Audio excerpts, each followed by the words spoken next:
23 feet, 7.0 meters.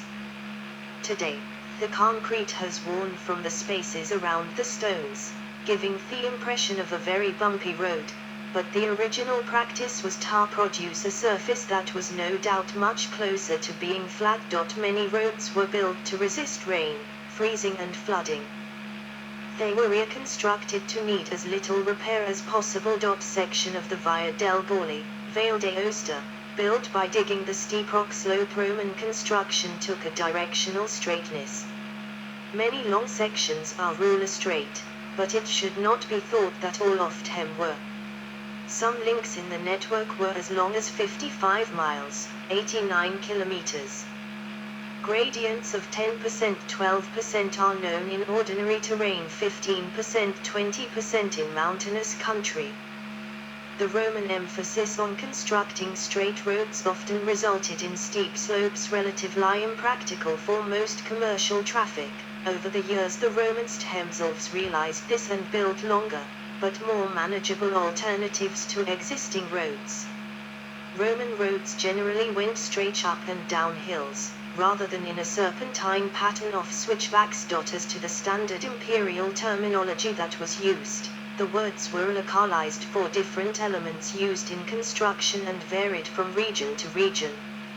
Also, in the course of time, the terms via munita and via publica became identical. 9. Materials and methods. Viae were distinguished not only according to their public or private character, but according to the materials employed and the methods followed in their construction. Ulpian divided them up in the following fashion.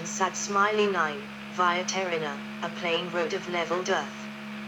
Via Glariata. 14. An earthed road with a gravelled surface. Via Munita. 15.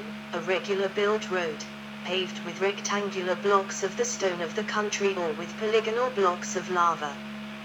The Romans, though certainly inheriting some of the art of road construction from the Etruscans, borrowed knowledge of construction of viae muniti from the Carthaginians, according to Isidore of Sevilla. 9. Via Terrena. The Viae Terreni were plain roads of leveled earth. These were mere tracks worn down by the feet of humans and animals, and possibly by wheeled carriages. 16. Via Glariata. The Viae Glariatae were earthed roads with a gravelled surface or a gravel subsurface and paving on top. Livy speaks of the censors of his time as being the first to contract for paving the streets of Rome with flintstones, for laying gravel on the roads outside the city, and for forming raised footpaths at the sides. 17. In these roads, the surface was hardened with gravel, and although pavements were introduced shortly afterwards, the blocks were allowed to rest merely on a bed of small stones. 16. 18. An example of this type is found on the Praenestine Way. Another example is found near the Via Latina. 18. Via Munita. The best sources of information as regards the construction of a regulation via Munita are 9. The many existing remains of Viae Publici. These are often sufficiently well preserved to show that the rules of construction were, as far as local material allowed, minutely adhered to in practice. The directions for making pavements given by Vitruvius. The pavement and the Via Munita were identical in construction, except as regards the top layer, or surface. This consisted, in the former case, of marble or mosaic, and, in the latter, of blocks of stone or lava. A passage in Statius describing the repairs of the Via Domitiana, a branch road of the Via Appia, leading to Neapolis. After the civil engineer looked over the site of the proposed road and determined roughly where it should go, the agrimensores went to work surveying the road bed. They used two main devices, the rod and a device called a grima, which helped them obtain right angles. The grammatizai, the Roman equivalent of rodmen, placed rods and put down a line called the ruga. As they did not possess anything like a transit, a civil engineering surveyor tried to achieve straightness by looking along the rods and commanding the grammaticus to move them as required. Using the gramme they then laid out a grid on the plan of the road. If the surveyor could not see his desired endpoint, a signal fire would often be lit at the endpoint in order to guide the surveyor. The liberatores then began their work using plows and, sometimes with the help of legionaries, with spades excavated the roadbed down to bedrock or at least to the firmest ground they could find. The excavation was called the fossa, the Latin word for ditch. The depth varied according to terrain. The general appearance of such a metalled road and footway is shown in an existing street half Pompeii. Native earth, leveled and, if necessary, rammed tight. Statumen, stones of a size to fit in the hand. Audits, rubble or concrete of broken stones and lime. Nucleus, kernel or bedding of fine cement made of pounded potsherd sand lime.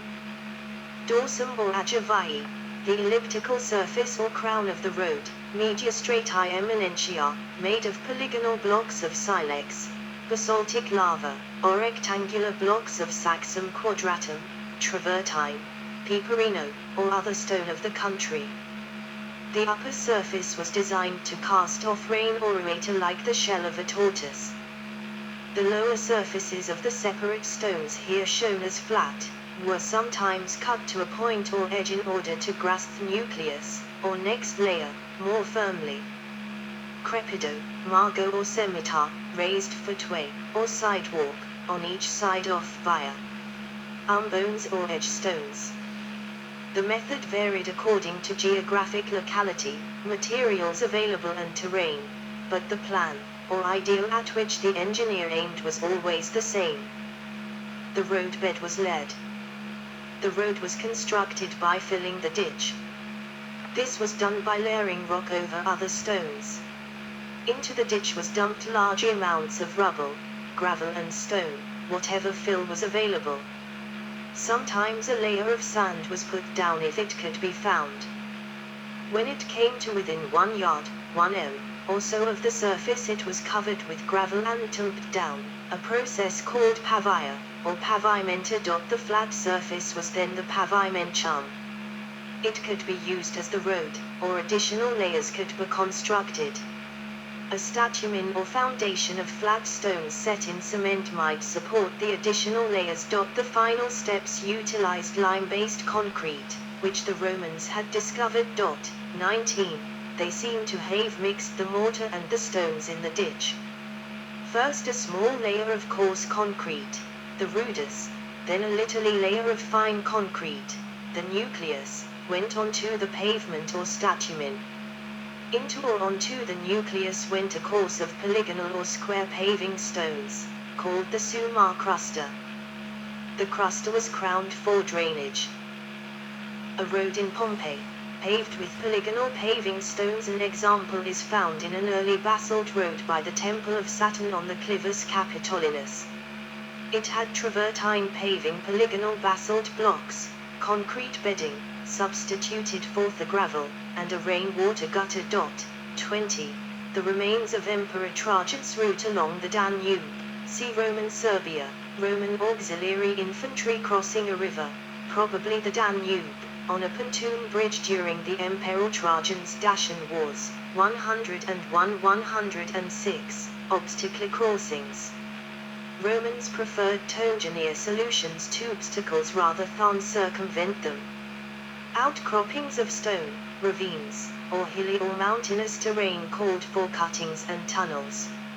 An example office is found on the Roman road from Chnetae near the Iron Gates. This road was half carved into the rock, about 5 feet to 5 foot 9 in, 1.5 to 1.75 m. The rest of the road, above the Danube, was made from wooden structure, projecting out of the cliff. The road functioned as a towpath, making the Danube navigable. Tabula Trina Memorial Plaque in Serbia is all that remains of the now submerged road. Bridges and causeways.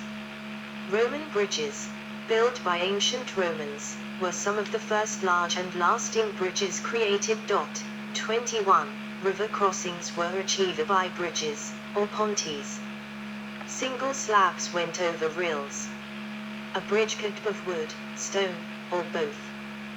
Wooden bridges were constructed on pilings sunk into the river, or on stone piers. Larger or more permanent bridges required arches.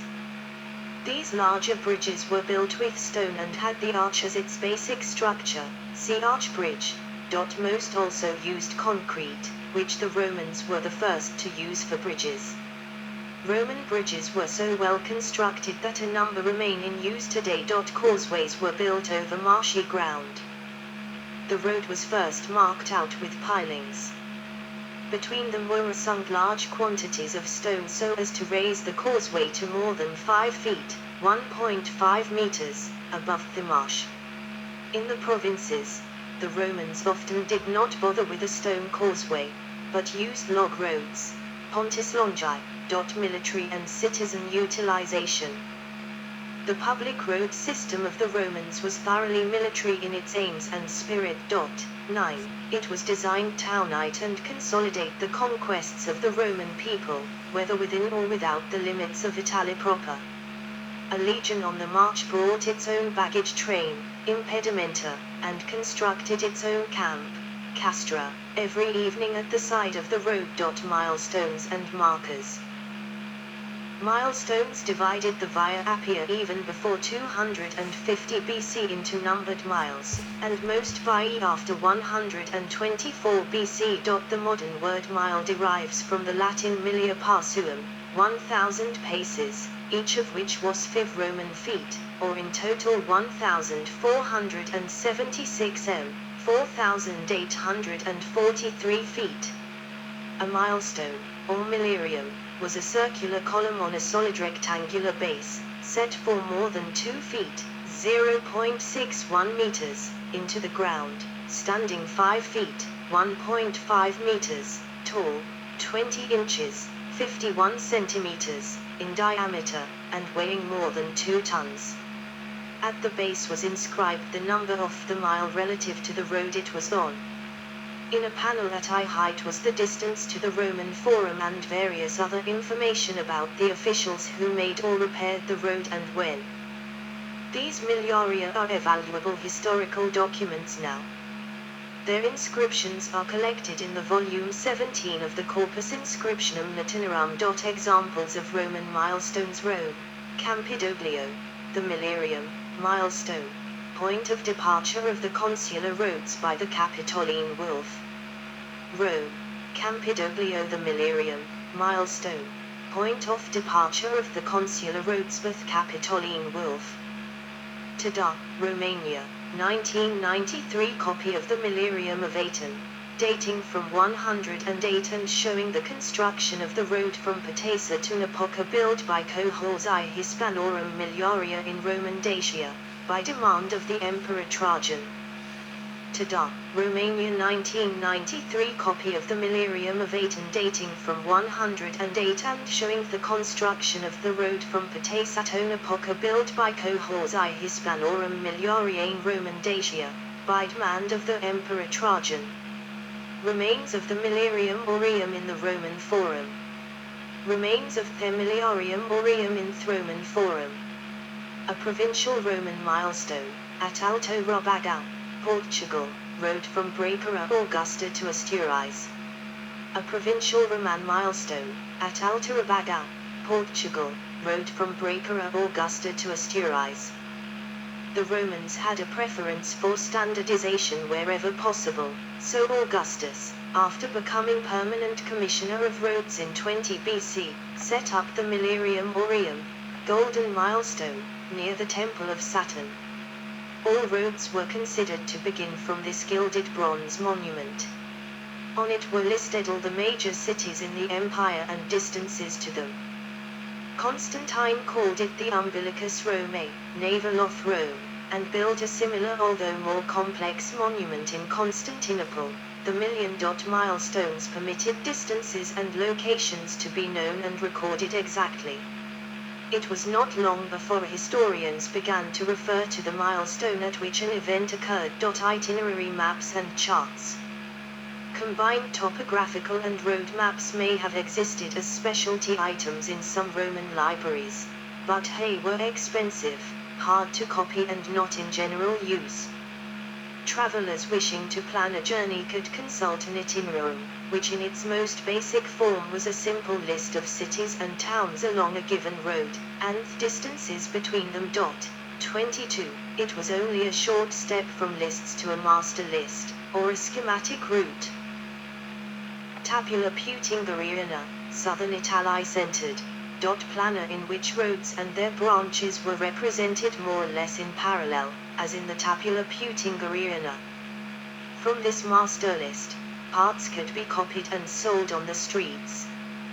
The most thorough used different symbols for cities, way stations, watercourses, and so on. The Roman government from time to time would produce a master road itinerary. The first known were commissioned in 44 BC by Julius Caesar and Mark Antony. 3 Greek geographers, Xenodoxus, Theodotus and Polyclitus, were hired to survey the system and compile a master itinerary. The task required over 25 years and the resulting stone-engraved master itinerary was set up near the Pantheon. Travelers and itinerary sellers could make copies from it. Vehicles and transportation. Roman carriage, reconstruction. Outside the cities, Romans were avid riders and rode on or drove quite a number of vehicle types, some of which are mentioned here. Carts driven by oxen were used. Horse-drawn carts could travel up to 40 to 50 kilometers, 25 to 31 mi, per day. 23. Pedestrians 20 to 25 kilometers, 12 to 16 mi. For purposes of description, Roman vehicles can be divided into the car, the coach, and the cart. Cars were used to transport 1 or 2 individuals, coaches were used to transport parties, and carts to transport cargo. Of the cars, the most popular was the carus, a standard chariot form descending to the Romans from a greater antiquity. The top was open, the front closed. One survives in the Vatican. It carried a driver and a passenger. A carus with 2 horses was a bigger, 3 horses, a trigger, and 4 horses a quadriga. The tires were of iron. When not in use, its wheels were removed for easier storage. A more luxurious version, the carpentum, transported women and officials. It had an arched overhead covering of cloth and was drawn by mules. A lighter version, the caesium, equivalent to a gig, was open above and in front and had a seat. Drawn by 1 or 2 mules or horses, it was used for cab work, the cab drivers being called caesiani. The builder was a Caesarius. Of the coaches, the mainstay was the rada or reader, which had 4 wheels. The high sides formed a sort half box in which seats were placed, with a notch on each side for entry. It carried several people with baggage up to the legal limit of 1,000 Roman libbre, pounds, modern equivalent 328 kilograms, 723 pounds. It was drawn by teams of oxen, horses or mules. A cloth top could be put on for weather, in which case it resembled a covered wagon. The rada was probably the main vehicle for travel on the roads. Radae meritorii were hired coaches. The fiscalis rada was a government coach. The driver and the builder were both referred to as eridarius. Of the carts, the main one was the plaustrum or plostrum. This was simply a platform of boards attached to wheels and a cross tree. The wheels, or tympana, were solid and were several centimeters, inches, thick. The sides could be built up with boards or rails. A large wicker basket was sometimes placed on it. A 2-wheel version existed along with the normal 4-wheel type called the plaustrum maius. The military used a standard wagon. Their transportation service was the cursus clupularis, after their standard wagon, called a carus clupularis, clubularis, clavularis, or clubulaire. It transported the impedimenta, baggage, of a military column. Way stations and traveller inns. Remains of the Mancho at Leto Seaton, Wall, Staffordshire, England, for non-military officials and people on official business who had no legion at their service.